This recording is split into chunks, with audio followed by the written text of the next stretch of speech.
بقى البنت اللي جايه دي معاها صفقه بنت ايه حرام. الصفقة؟ شايفش الذهب؟ تعالى تعالى. صفقة موت. وقف يا باب. انتوا مين؟ وعايزين ايه مني؟ عاوزين منك كل خير. انت جاي في حته مقطوعه، هنعوزه منك ايه؟ غير الدهب اللي في يدك ده يلزمنا.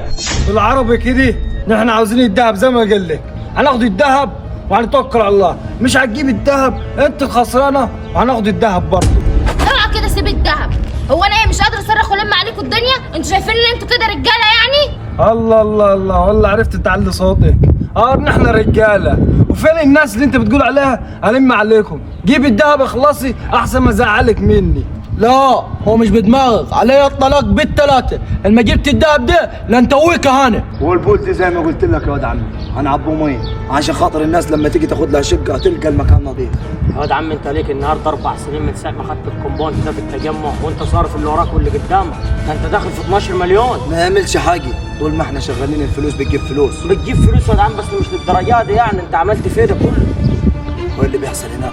ده باين عليها بنت بتتخانق مع 2 يا واد عم. احنا من احنا مالنا ازاي يعني؟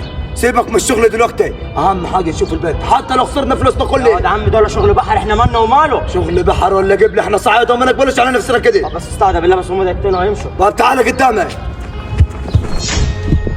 ارجع انت لورا، بعد عنها بلدينا وخليك في حالك. وانا مش من بلدكم يا جدع انت، وابعد عن المشوار ده وتوكل على الله. وانت ما ينفعش ان انت تكون من بلدني، الرجاله ببلدنا ما بيتعرضوش لحريم. فاهم الكلام ده ولا مش فاهم؟ فهتاخد الراجل اللي معاك ده توكل على الله بدل ما اقلبك فخفخين هنا. سامع الكلام ولا مش سامع؟ احنا نحترمه كلامك يا راجل يا صعيدي.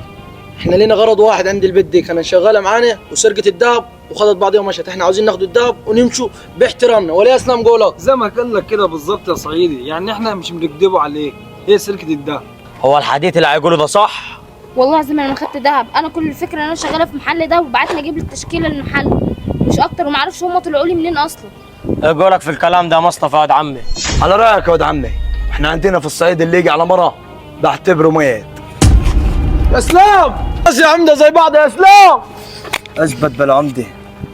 بقول لك ايه، ما بالك اللي معاك سابك ومشي كده؟ انتوا رجاله قدام بيت لما تاخدوا منها الذهب على الاقل هي بتاكل عيش، لما بالكم انتوا بتحلقوا على بونيه الناس، وده مش مرقلي.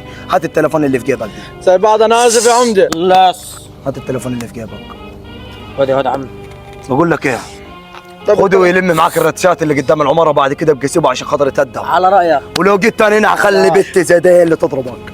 يلا بقول لك ايه، حقك علينا احنا.